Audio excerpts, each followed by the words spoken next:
DSSB PRT का result कब आएगा, डीएसएसबी पीआरटी की एक्सपेक्टेड कट ऑफ कितनी जा सकती है, सारी कैटेगरी की तो बच्चे मुझसे कमेंट करके ये पूछते रहते हैं। तो आज इसके ऊपर एक बार फिर से थोड़ा सा डिटेल में डिस्कशन कर लेते हैं, जिसमें आपके सभी डाउट्स को क्लियर करने का मैं पूरी ट्राई करूंगी। ठीक है, करें शुरू, आ जाओ। Everyone, this is Shivani, welcome back to YouTube channel education classes. So dear, आज इस वीडियो में हम डिस्कस करेंगे डीएसएसबी पीआरटी की एक्सपेक्टेड कट ऑफ कितनी जा सकती है कैटेगरी वाइज। दूसरी चीज़, यहाँ पर हमारा एग्जाम का रिजल्ट आने के चांसेस कब तक है और ये पूरी की पूरी प्रोसेस क्या होती है सिलेक्शन की, उसको डिटेल में समझेंगे कि यहाँ पर हमने फॉर्म फिल कर दिया से लेकर और हम यहाँ पर क्या है बिल्कुल ज्वाइनिंग लेटर तक ये पूरी प्रोसेस किस तरीके से वर्क करती है। वो सारी चीज़ों के जो भी बच्चों के डाउट है वो सारे यहाँ पर क्लियर होंगे, क्योंकि बच्चे कमेंट करके अलग अलग चीज़ें पूछते रहते हैं कि मैम क्या क्या दो लिस्ट आएगी यहाँ पर रिजल्ट की, या फिर मैम ज्वाइनिंग प्रोसेस कैसे होती है, क्या पूरी प्रोसेस है, दूसरी कट ऑफ कब आएगी, कितना डिफरेंस होता है पहले और दूसरी कट ऑफ के बारे में बीच में। तो वो सारी चीज़ों के ऊपर डिटेल में डिस्कशन करेंगे। तो एक एक करके शुरू करते हैं। सबसे पहले यहाँ पर हम डिस्कस करेंगे कि एक्सपेक्टेड कट ऑफ कितनी जा सकती है। यहाँ पर मैं आपको ऑलरेडी बता भी चुकी हूँ शॉर्ट्स के माध्यम से, लेकिन एक बार मैं फिर से आपको यहाँ पर अच्छे से समझा देती हूँ। कोई भी बच्चा यहाँ पर मैं जो रो मार्क्स बता रही हूँ कैटेगरी के अकॉर्डिंग, उसके बीच में आपके बन रहे हैं आपके अकॉर्डिंग, तो यहाँ पर अपने आप को आप सेफ जोन में मानकर अपने डॉक्यूमेंट्स को रेडी करके और वहीं रख दो, क्योंकि अभी रिजल्ट का चांसेस दूर है। तो आगे बढ़ना शुरू कर दो, लाइक और एग्जाम है तो उसकी तैयारी शुरू कर दो, लेकिन डॉक्यूमेंट्स को एक बार रेडी कर लो, ये बहुत इंपॉर्टेंट है। ठीक है, अब यहाँ पर एक्सपेक्टेड कट ऑफ की शुरुआत करते हैं। तो यहाँ पर मैं बता दूं, जनरल बच्चे की बता रही हूँ मैं कि यहाँ पर देखो, मैं आपको शुरुआत से ये बोलती थी कि है ना आपका एग्जाम बहुत ज़्यादा हार्ड नहीं आ रहा है और ये आपका जो एग्ज़ाम है इसमें बच्चे बहुत अच्छे खासा अटेम्प्ट करके आएंगे, जिसके कारण यहाँ पर था कि यहाँ पर जो सेकेंड पार्ट के कुछ पार्ट ऐसे हैं क्वेश्चंस के जो यहाँ पर आपकी जो कट ऑफ है उसको डिफ्रेंशिएट करेगा, क्योंकि ऑलमोस्ट सभी बच्चे यहाँ पर एवरेज बच्चे सारे सेम आंसर लगा के आएंगे। कुछ क्वेश्चंस यहाँ पर आपको कट ऑफ में डिफरेंस देखने को मिल सकता है उसके कारण। ठीक है, क्योंकि सबकी अंडरस्टैंडिंग अलग है, सारा पेपर अंडरस्टैंडिंग लेवल आया था और यहाँ पर अंडरस्टैंडिंग के आधार पर जो आप लगाओगे मे बी दूसरे ने दूसरा लगाया होगा, तो यहाँ पर आपके कट ऑफ में थोड़ा सा डिफरेंस क्रिएट कर देगा वो। ठीक है, लेकिन फिर भी यहाँ पर मैं आपको सभी बच्चों को उस टाइम भी बोलती थी कि यहाँ पर अच्छे खासे अटेम्प्ट करके आना, क्योंकि मेरा मेन मोटिव ये था कि आप एक एवरेज बच्चे से ऊपर जा पाओ। ठीक है, ये नहीं कहा था मैंने एक बार भी कि यहाँ पर बिल्कुल कुछ भी नहीं आ रहा है तो सब कुछ लगा के आ जाओ, ऐसा नहीं कहा था मैंने कहा था यहाँ पे आप अच्छा खासा कर पा रहे हो, कुछ क्वेश्चंस में अड़ रहे हो तो यहाँ पर आपको चांसेस लग रहा है कि आपका नुकसान कम है, घाटा नहीं होगा, तो यहाँ पर अटेम्प्ट करके आना। लेकिन अगर आपको लग रहा है बहुत सारे क्वेश्चन नहीं आता है तो मैंने कहा था वहीं छोड़ देना, क्योंकि वो बहुत ज़्यादा नुकसानदायक हो जाएगा। ठीक है, ऐसे ही टाइम मैनेजमेंट की मैंने पूरी प्रोसेस बताई थी, कैसे टाइम को मैनेज करना है, क्योंकि ये सबसे बड़ा एक अपने आप में प्रॉब्लम थी बच्चों को फेस करने को मिल रहा था, जो कंप्लीट नहीं हो रहा था पेपर। लेकिन यहाँ पर फिर भी बच्चों ने बहुत अच्छा खासा अटेम्प्ट किया है, टाइम के अंदर भी कर पाए हैं और यहाँ पर अच्छे से पेपर को डील किया आपकी बार बच्चों ने। तो कट ऑफ यहाँ पर बहुत नीचे भी नहीं जाएगी तो बहुत हाई भी नहीं जाएगी, यहाँ पर ठीक जाएगी। अब मैं एक बार आपको यहाँ पर एक्सपेक्टेड रो मार्क्स बता देती हूँ कि यहाँ से यहाँ अगर आपके हैं तो आप सेफ हो। देखो, यहाँ पर अगर आप जनरल कैटेगरी में आते हो और आपके यहाँ कटाने के बाद आपके यहाँ पर 150 से लेकर और 160 तक रो मार्क्स बन रहे हैं तो आप यहाँ पर सेफ कैटेगरी में हो। दूसरी चीज़, ओबीसी में ओबीसी वाले बच्चों के लिए 135 से 145 बन रहे हैं तो आप यहाँ पर सेफ जोन में हो। ईडब्ल्यूएस वाले बच्चों के लिए 140 से 150 के बीच में बन रहे हैं तो आप यहाँ पर सेफ जोन में हो। एससी वालों के लिए यहाँ पर 130 से 140 बन रहे हैं तो सेफ जोन है। एसटी वालों के लिए 120 से 130 बन रहे हैं तो आप भी सेफ जोन में हो। और फिजिकली हैंडीकैप्ड वाले बच्चे बोलते हैं मैम हमें नेगलेक्ट मत किया करो, तो आप लोगों के लिए भी 110 से 120 के बीच में बन रहे हैं तो आप भी यहाँ पर अपने आप को भी सेफ जोन में मानो। ठीक है, तो ये तो एक्सपेक्टेड रो मार्क्स है कि आप लोग अब देखो क्या प्रोसेस है वो सारी सुनो। शुरुआत करते हैं, बिल्कुल आपने फॉर्म फिल कर दिया, डीएसएसबी का आपने यहाँ पर फॉर्म फिल कर दिया, चाहे वो टीजीटी हो, पीजीटी हो, पीआरटी हो। फिलहाल हम पीआरटी की बात कर रहे हैं क्योंकि यहाँ पर हम एक्सपेक्टेड कट ऑफ भी पीआरटी की ही बात कर रहे हैं। ओके, तो मान लो आपने फॉर्म फिल कर दिया, फॉर्म फिल करा, उसके बाद क्या है आपका एग्जाम कंडक्ट होगा। अब वो बहुत टाइम लेता है डीएसएसबी, बिल्कुल ऐसा नहीं कि आपने फॉर्म फिल किया 1-1.5 महीने में पेपर हो गया, नहीं, अच्छा खासा लंबा वेट करवाता है। टीजीटी वालों का बच्चों को मैंने देखा है 1 से 1.5 साल के बाद 2 साल भी हो गए थे यहाँ पर फॉर्म फिल करने के बाद, जब एग्जाम डेट आई उसके बीच में 2 साल। डीएसएसबी इतना लंबा प्रोसेस कर रहा है, अब इतना फास्ट नहीं करता है, ये बहुत स्लो हो चुका है, जिससे बच्चा ना डिमोटिवेट होता जाता है क्योंकि उसको दिखता ही नहीं है कि कब पेपर है। फॉर्म तो फिल कर दिया, तैयारी शुरू कर दी, लेकिन जब तक आपको एक डेट नहीं पता होती है ना कि जब एग्जाम है इस मंथ में है, तो माइंड है ना इतना ज़्यादा आपको प्रोसेस नहीं करता है। लाइक आप ना आपको लगा रहता है कि टाइम है, बहुत टाइम है, बहुत टाइम। जब एक एग्जैक्ट मंथ पता होता है तो माइंड को ये होता है कि इतना टाइम रह गया, बस इतना रह गया, बस इतना रह गया।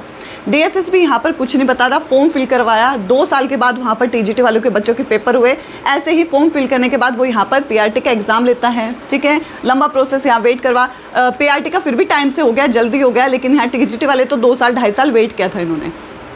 अब यहाँ पर हो गया एग्ज़ाम कंप्लीट होने के बाद क्या है आपका, जैसे अब अभी आपने देखा एग्ज़ाम जस्ट क्लियर हो गया है, कंप्लीट हो गया है। उसके बाद यहाँ पर हफ्ते 10 दिन के अंदर आपकी पहली कट ऑफ पहली आपको आंसर की देखने को मिलती है, ठीक है। अब डीएसएसबी के आंसर की क्या है, कोई आंसर की होती ही नहीं है भाई, आपके यहाँ पर अटेम्प्ट दिखाते ही नहीं है वो कि क्या लगा के आए हो, ठीक है। आंसर शीट बच्चे के दिखाते ही नहीं है। उसके बाद वो सिर्फ ये बताते हैं इसका ये आंसर है, इसका ये आंसर है। एक्सपेक्टेड अपने अकॉर्डिंग आपको मेमोरी के बेस पे आप वहाँ पर काउंट कर लो। जो आप कट ऑफ आंसर की आएगी, पहले आंसर की आ भी चुकी है, डीएसएसबी पीआरटी वालों की आंसर की आ चुकी है।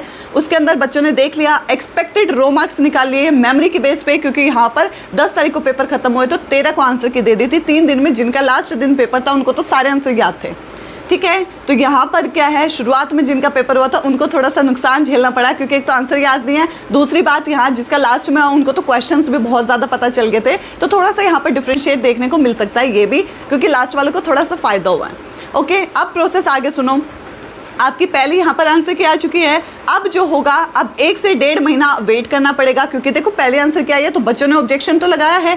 बेशक आपके आंसर नहीं दिखा रहे, लेकिन बच्चों ने अपनी मेमोरी के बेस पे बहुत क्वेश्चन, बहुत बड़ी संख्या में बच्चे हैं यहाँ पे, तो कहीं ना कहीं कोई ना कोई बच्चा ऑब्जेक्शन तो लगाएगा ना। अब बहुत से क्वेश्चनों पर ऑब्जेक्शन लगा है, डीएसएसबी वाले उस ऑब्जेक्शन को वहाँ पर देखेंगे, क्वेश्चन को देखेंगे, उस आधार पर वो क्या करेंगे, आप 1.5-2 महीना वेट करो। उसके बाद आपकी यहाँ पर रिवाइज्ड आंसर की डाली जाएगी। कहने को रिवाइज्ड आंसर की है, चेक करोगे तो सब कुछ वैसे का वैसा ही मिलेगा। ये सिर्फ एक डीएसएसबी की प्रोसेस होती है कि दिखाना पड़ता है उनको कि हाँ हमने यहाँ पर ऑब्जेक्शन का दोबारा से रिवाइज करके आंसर की डाली है, ठीक है। अब मैं टीजीटी वालों का बता दूं तो टीजीटी वालों का यहाँ पर कम से कम 4 महीने के बाद रिवाइज्ड आंसर की देखने को मिली है।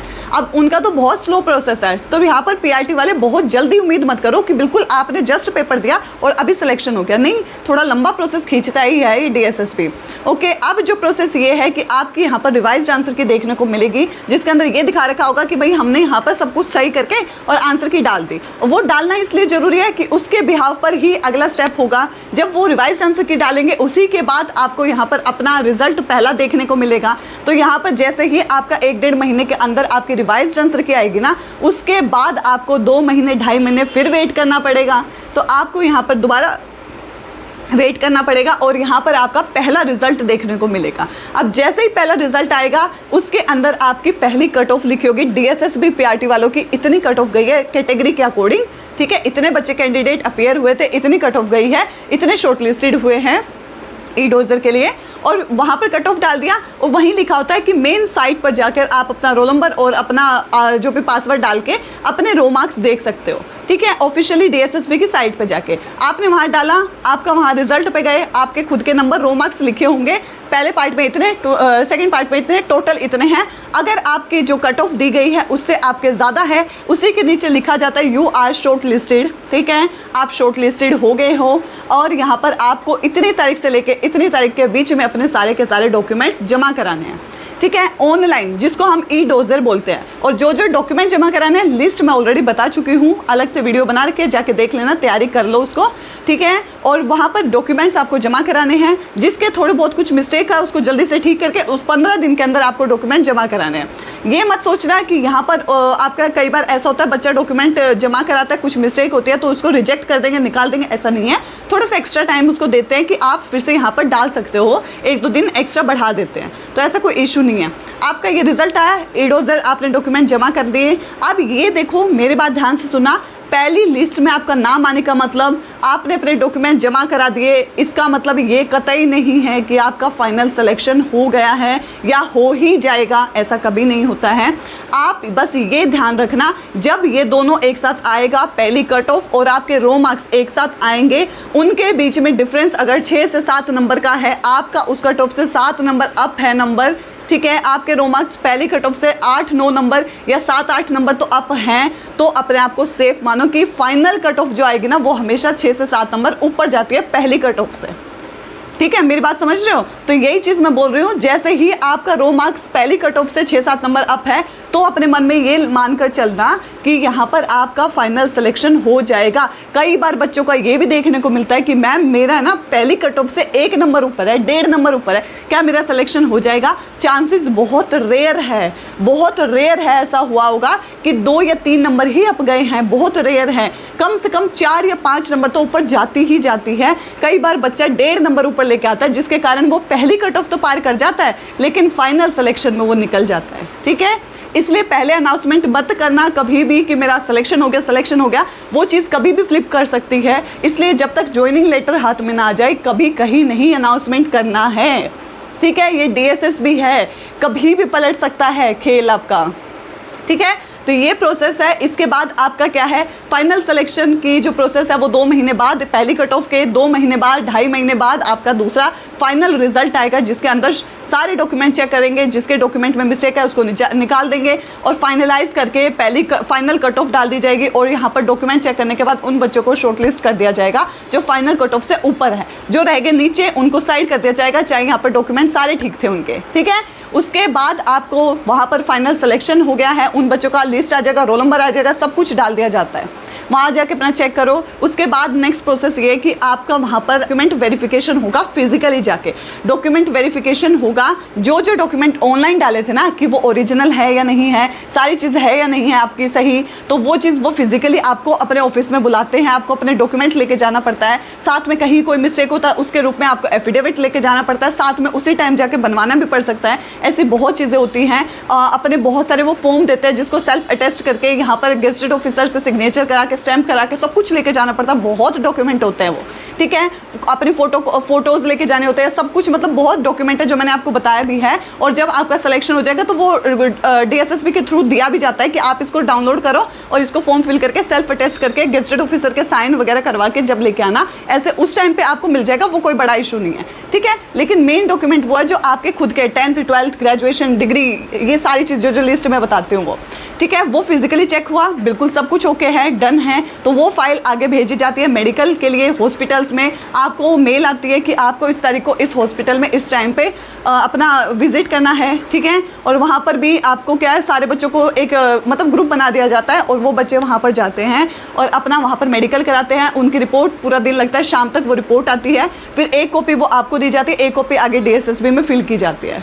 ठीक है, एक आपको दी जाती है, एक DSSB वालों को साइन की जाती है। क्योंकि वो DSSB वाले फिर क्या करते हैं, जिस स्कूल में आपका ज्वाइनिंग आएगा ना, उस स्कूल में उस कॉपी को भेजते हैं। और ये जो आपको कॉपी दी जाती है ना, ये आप जब ज्वाइनिंग वाले दिन, पहले दिन स्कूल जाओगे ना, तो आपको लेके जानी होती है। तो ये चीज़ें, पूरी प्रोसेस है।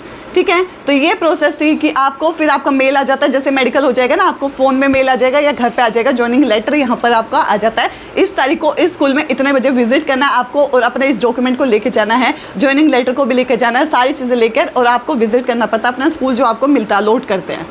ठीक है, तो यहाँ पर फॉर्म फिल से लेकर ज्वाइनिंग लेटर तक ये पूरी प्रोसेस है आपकी।